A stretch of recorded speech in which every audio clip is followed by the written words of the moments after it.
तीर्थंकर अरहंत प्रभो वीतराग भगवान, स्वीकारो मेरी वंदना, भवतारक जलयान। परमेष्टि की वंदना, शमन करे भवताप, स्मरण मनन से चेतना, जागे अपने आप। श्रद्धालु जिज्ञासु श्रोताओं, सर्वप्रथम पर्वाधिराज पर्युषण पर्व की साध्वी द्वय की ओर से आप सभी को हार्दिक हार्दिक बधाई और ये मंगल भावना कि ये 8 दिन आप पूर्ण रूप से अपने समय को साधना आराधना में बिताते हुए स्व का बोध प्राप्त करके आत्म आनंद का अनुभव करें। इन पर्व के दिवसों में बहुत पुराने समय से एक परंपरा चली आ रही है कि इसमें अंतगढ़ सूत्र का वांचन श्रवण स्वाध्याय किया जाता है। ये अंतगढ़ सूत्र जिसमें ऐसी दिव्य भव्य आत्माओं का वर्णन है जिन्होंने एक ही बार प्रभु की धर्म देशना को सुना, सत्य का बोध प्राप्त किया और बोध प्राप्त करने के बाद उन्होंने अपने जीवन में उसका प्रैक्टिकल किया, अनुभव किया और समस्त दुखों से मुक्त होकर के वे सिद्ध हो गए। ये शास्त्र इसीलिए सुनाया जाता है कि ये सरल भाषा में और एक कथा के रूप में हर किसी को समझ में आ जाए, इतना सहज और सरल है और इतना छोटा है ये शास्त्र कि इसके 8 वर्ग हैं और पर्वाधिराज के दिन भी 8 ही हैं। तो 8 दिनों में ये शास्त्र बहुत अच्छे तरीके से संपन्न हो सकता है और हर व्यक्ति इसमें जिन भव्य आत्माओं की बात है उनके जीवन को सुनकर के अपने जीवन में रूपांतरण कर सकता है। लेकिन सिर्फ सुनने मात्र से या पढ़ लेने मात्र से जीवन में बदलाव नहीं आ सकता। जैसे अगर कोई नई चीज की रेसिपी आप देखते हैं या किसी से सुनते हैं तो उस नई वस्तु को बनाने की पूरी रेसिपी अगर आप एक कागज पर लिख लें और उसे अपनी डाइनिंग टेबल पर सजा करके रख दें और बार बार उसको पढ़ते रहें तो आपको उस व्यंजन का, उस वस्तु का स्वाद नहीं आएगा, टेस्ट नहीं आएगा। टेस्ट तो तब आएगा, आपका पेट तो तब भरेगा, उसके अंदर आपको रस तब मिलेगा कि जब आप उस रेसिपी को, यानी वो व्यंजन बनाने की जो विधि है उस विधि को पूरी रीत के साथ, पूरी प्रोसेस प्रक्रिया के साथ अपने हाथों से तैयार करेंगे या करवाएंगे और फिर उसे खाएंगे तो ही उसका स्वाद आएगा, उसका रस आएगा। आपने 50 बार भी उस की प्रोसेस को रिपीट कर लिया, लेकिन किया एक बार भी नहीं। पढ़ करके रिपीट कर लिया, दिमाग में संजो लिया, उस सारी प्रक्रिया को अपने दिलो दिमाग में बिठा दिया। दूसरे ने पूछा तो भी आपने बता दिया, लेकिन उस वस्तु का, उस व्यंजन का या उस मिठाई का रस आपको नहीं आएगा जब तक कि आप बनाएंगे नहीं, खाएंगे नहीं। तो ये भी शास्त्र जो है सिर्फ सुन लेने से या पढ़ लेने से हमारा रूपांतरण नहीं हो सकता। हम जैसे कल थे वैसे ही आज भी रहेंगे। हमारी वृत्तियों में, हमारी आदतों में, हमारी सोच में कोई बदलाव नहीं आ सकता। हाँ, अगर हम उसके ऊपर चिंतन करें, उस बात को अपने आप के साथ कनेक्ट करें, उसका मनन करें, उसकी भावना भाएं, और जब जब भी जीवन में जो भी कर्मों का शुभ अशुभ उदय आ रहा हो, उस समय इन चीजों का प्रयोग करें तो ही भीतर में समता का भाव जागेगा, साम्य भाव की वृद्धि होगी और जो सचमुच आत्मा का आनंद है, आत्मा का रस है, वो प्राप्त हो पाएगा। तो एक संकल्प करें इस शास्त्र को सुनने से पहले कि सिर्फ इसको कानों का विषय नहीं बनाएंगे, सिर्फ कान से सुन करके एक परंपरा का वहन नहीं करेंगे, बल्कि इस बार कुछ अलग तरीके से सुनेंगे, समझेंगे और उससे कोई न कोई शिक्षा जरूर ग्रहण करके अपने अंतर का रूपांतरण करेंगे, अपने आप को परिवर्तित करेंगे। तो आइए अब हम इस शास्त्र को प्रारंभ करते हैं। ये अंतगण सूत्र, अंतकृत दशा सूत्र। अंतकृत नाम इसलिए भी कहा गया कि इसमें जिन 90 आत्माओं का वर्णन है, उन्होंने उसी भाव में साधना की, साम्य भाव को बढ़ाया और समस्त भव परंपरा को खत्म कर दिया।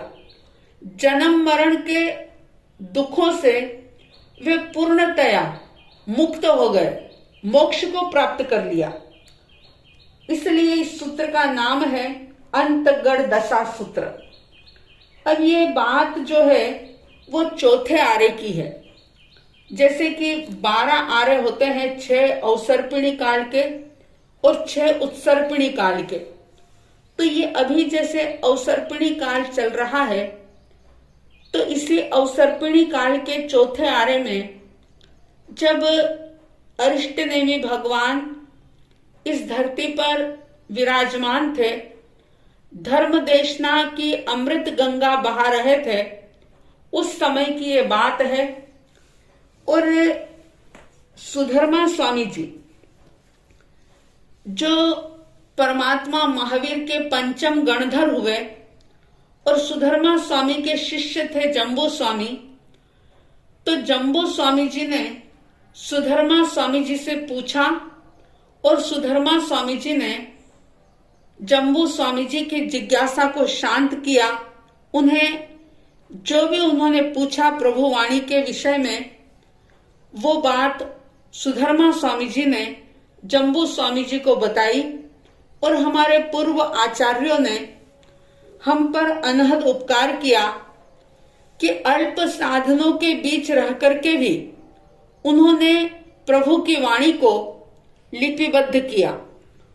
उनका अनंत उपकार है, जिस वजह से आज ये द्वादशांग, ये आगम आपके हमारे सामने है, जो एक हमारे लिए मिरर का काम करते हैं, आईना दिखाते हैं, मार्ग दिखाते हैं।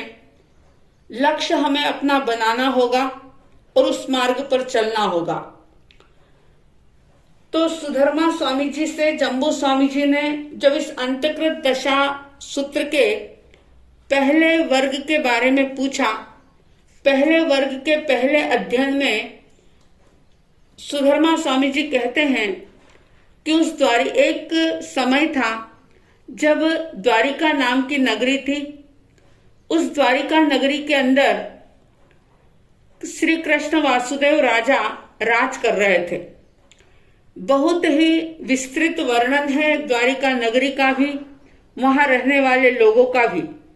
लेकिन चूंकि पर्व के दिवसों में समय कम होता है, इसलिए बहुत ज्यादा विस्तार ना करते हुए मूल जो हमारा प्रयोजन होता है उसी की बात की जाती है। तो सुधर्मा स्वामी जी ने कहा कि उसी द्वारिका नगरी में सभी प्रकार की मर्यादाओं का पालन करने वाले और अत्यंत बलशाली ऐसे अंधकवृष्णि नाम के राजा थे और उनकी धारिणी नाम की रानी थी। और एक समय में उन्होंने बहुत अच्छा सपना देखा था और स्वप्न देख करके उन्होंने गर्भ धारण किया और समय पूर्ण होने पर एक सुंदर बालक को जन्म दिया। धारिणी रानी और अंधकवृष्णि राजा के यहाँ जब पुत्र की प्राप्ति होती है तो बहुत हर्ष उल्लास का वातावरण होता है। और आप जानते हैं कि जन्म और मृत्यु ये दो चीज ऐसी है कि लगभग सभी की एक समान होती है। लेकिन इस जन्म और मृत्यु के बीच का जो जीवन है वो इंसान के हाथ में होता है कि इस जीवन को वो किस प्रकार से जिए। अगर वो चाहे तो अपने भवों की, अपने दुखों की वृद्धि कर सकता है, बढ़ा सकता है, और अगर वो चाहे तो इन सारे दुखों से मुक्त होकर के वो मोक्ष को प्राप्त कर सकता है। तो ये जो भी बात है वो जन्म और मरण के बीच का जो जीवन है उसी की बात है। तो जो बच्चे का जन्म हुआ उस बच्चे का नाम गौतम कुमार रखा गया और बचपन उनका बहुत ही सुंदर तरीके से सुख रूप से बीतता है। 72 कलाओं का उनको समय आने पर अभ्यास करवाया जाता है। और जैसा कि दुनियादारी का एक नियम चलता ही है कि जब व्यक्ति युवा होता है तो उसका विवाह भी हो जाता है, इसी तरह से गौतम कुमार का भी विवाह होता है, उनकी शादी होती है। और शादी होने के बाद जैसा कि हर व्यक्ति अपने घर गृहस्थी के अंदर रच पच जाता है, उसी के अंदर उलझ जाता है, काम भोगों के अंदर निरंतर डूबता चला जाता है, गौतम कुमार भी सांसारिक सुखों को भोग रहे थे। और उस जमाने के हिसाब से जैसा कि उस समय में परंपरा थी, उनकी एक ही दिन में 8-8 कन्याओं के साथ शादी हुई थी और किसी भी चीज की कोई कमी नहीं थी। भौतिक वैभव बहुत ज्यादा फैला हुआ था, पसरा हुआ था। और उस समय में ऐसा एक संयोग बना कि अरिष्ट नेमि परमात्मा जो ग्रामानुग्राम विचरण करते हुए उस द्वारिका नगरी के नंदनवन नाम के उद्यान में पधारते हैं परमात्मा की देशना सुनने के लिए। देव देवी नर नारी तिर्यंच पशु पक्षी सभी वहां पर उपस्थित होते हैं। और गौतम कुमार जो थे वे भी परमात्मा की धर्म देशना सुनने के लिए जाते हैं। परमात्मा ने धर्म देशना दी हर तीर्थंकर एक ही बात कहते हैं कि स्वरूप को जानो, जे एगम जानई ते सवम जानई। जिसने एक आत्मा को जाना उसने सबको जाना, और जिसने स्व आत्मा को नहीं जाना उसने दुनिया भर का ज्ञान प्राप्त कर लिया, लेकिन अध्यात्म के क्षेत्र में वो सारा ज्ञान जो बाहर से लिया है वो सारा के सारा अज्ञान कहा जाता है। वो ज्ञान की कोटि में नहीं आता, वो ज्ञान की श्रेणी में नहीं आता। गौतम कुमार ने परमात्मा की बात सुनी कि स्वरूप का बोध करो, अपने आप को जानो, कौन हो तुम, कहां से आए हो, कहां जाओगे, अपने स्वरूप को समझो। और जब उन्होंने इस बात को सुना, चिंतन किया, मनन किया कि कौन हूं मैं, आप भी इस बात को सुनकर के सोचें कि क्या जो ये आपका नाम है वो आप हैं, जो आपका वैभव है, जो आपका एड्रेस है वो आप हैं। क्योंकि अस्तित्व तो वो होता है जो कभी बदलता नहीं, जो कभी मिटता नहीं। लेकिन ये शरीर, इस जीवन की जो भी हमारी उपलब्धियां हैं, जो हमारा परिचय है, वो तो कई बार जीते जी भी बदल जाता है। रातों रात हमारा जीवन बदल सकता है। एक रोडपति रातों रात करोड़पति बन सकता है, और अगर पाप कर्म का उदय आ जाए तो करोड़पति भी कुछ मिनटों के अंदर रोडपति बन सकता है, भिखारी बन सकता है। तो ये जो बदलने वाली अवस्थाएं हैं, ये मैं नहीं हूं, यानी ये मेरा अस्तित्व नहीं है। गौतम कुमार ने बहुत गहराई से विचार किया, और विचार करने के बाद, चिंतन और मनन करने के बाद समझ में आ गया कि जिसको मैं अपना मान रहा हूं, वास्तव में वो कभी भी मेरा था ही नहीं। मैं तो इन सब चीजों से भिन्न, बिल्कुल अलग, अनंत सुख का स्वामी, ऐसा मैं आत्मा हूं, और मुझ में भगवत्ता प्रकट हो सकती है, यानी कि मैं भगवान बन सकता हूं। और जैसे ही ये बात समझ में आई, वैराग्य हो गया। उन्होंने अरिष्टनेमी परमात्मा को वंदन किया और कहा कि भगवान, मैं अपने माता पिता की इजाजत लेकर के आपके पास संयम अंगीकार करना चाहता हूं। और इसके बाद उन्होंने माता पिता से आज्ञा ली। बहुत ही उल्लासपूर्ण वातावरण में उनका दीक्षा महोत्सव संपन्न होता है। परमात्मा के वो शिष्य बनते हैं, और प्रभुवाणी के हिसाब से, प्रभुवाणी के अनुसार वे अपने साधना आराधना में जीवन को व्यतीत करते हैं। उन्होंने 11 अंगों का अध्ययन किया। अध्ययन के साथ साथ बहुत सारे उपवास, बेला, तेला, चोला, पचोला, 15 उपवास, 16 उपवास, मास खमन आदि अनेक प्रकार की तपश्चर्या की, और उस तपश्चर्या से अपने कर्मों की निर्जरा करते हुए वे विचरण करते हैं। और फिर उन्होंने परमात्मा से आज्ञा ली कि भगवान, अगर आपकी आज्ञा हो तो मैं 1 महीने की भिक्षु प्रतिमा भी अंगीकार करना चाहता हूं। और प्रभु की आज्ञा मिलने के बाद उन्होंने भिक्षु प्रतिमा को भी धारण किया, और उसके साथ उन्होंने गुण रत्न संवत्सर नाम का तप भी किया। ऐसा महान तप जिसमें 16 महीने लगते हैं, और 16 महीनों में 407 दिन की तपस्या होती है, और सिर्फ 73 दिन के पारणे होते हैं। ऐसा महान तप उन्होंने किया, और इस प्रकार से तप संयम की साधना करते हुए अपने आत्मा का अनुभव किया, आत्म आनंद को प्राप्त किया और उसी आनंद के अंदर उन्होंने विचरण किया। 12 वर्ष तक उन्होंने संयम पर्याय का पालन किया और जब देखा कि अब ये शरीर मेरी साधना में सहयोगी नहीं बन रहा, ये अब बहुत कमजोर हो गया है, तो प्रभु से आज्ञा लेकर के वे शत्रुंजय पर्वत पर जाते हैं। 1 महीने का संलेखना संथारा करते हैं और पूर्ण साम्य भाव के साथ सिद्ध बुद्ध और मुक्त होते हैं।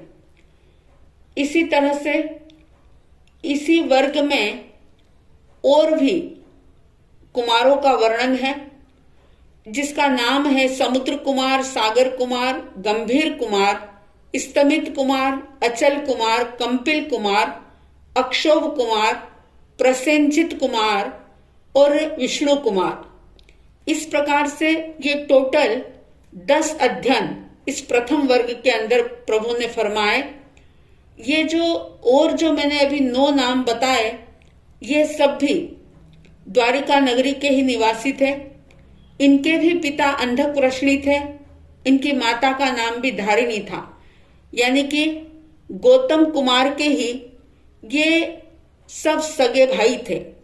ऐसे 10 राजकुमारों ने परमात्मा अरिष्ट नेमि के पास संयम अंगीकार किया था और तब संयम से अपने आप को भावित करते हुए आत्मविशुद्धि को प्राप्त करके सभी कर्मों की निर्जरा करते हुए वे सिद्ध बुद्ध और मुक्त हुए थे।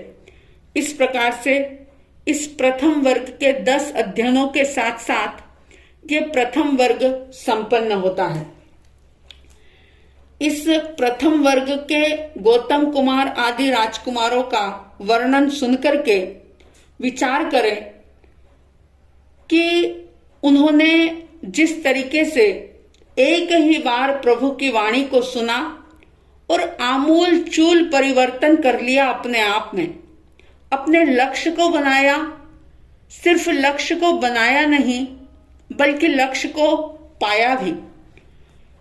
तो आप विचार करें कि इतने वर्षों से अंतगण सूत्र सुन रहे हैं, हमारे भीतर में क्या परिवर्तन आया। अगर साधु ना बन सके तो क्या हम सीधे बने हैं, सरल बने हैं? हमारे जीवन में सरलता की वृद्धि हुई है या नहीं हुई, अपना अपना निरीक्षण करें। सरलता बढ़ाएं, सहजता बढ़ाएं, साम्य भाव, समता भाव की वृद्धि करें तो सचमुच जीवन आसान होगा, धार्मिक दृष्टि से भी, पारिवारिक और व्यवहारिक दृष्टि से भी। आप सबके अंदर इस शास्त्र को सुनकर के साम्य भाव जागे, समता का भाव जागे और आप अपने इस मनुष्य जीवन को सार्थक बनाने की दिशा में आगे बढ़े। ऐसी साध्वी द्वय की तरफ से हार्दिक हार्दिक शुभ मंगल भावनाओं के साथ जय प्रभु महावीर, जय गुरु आनंद।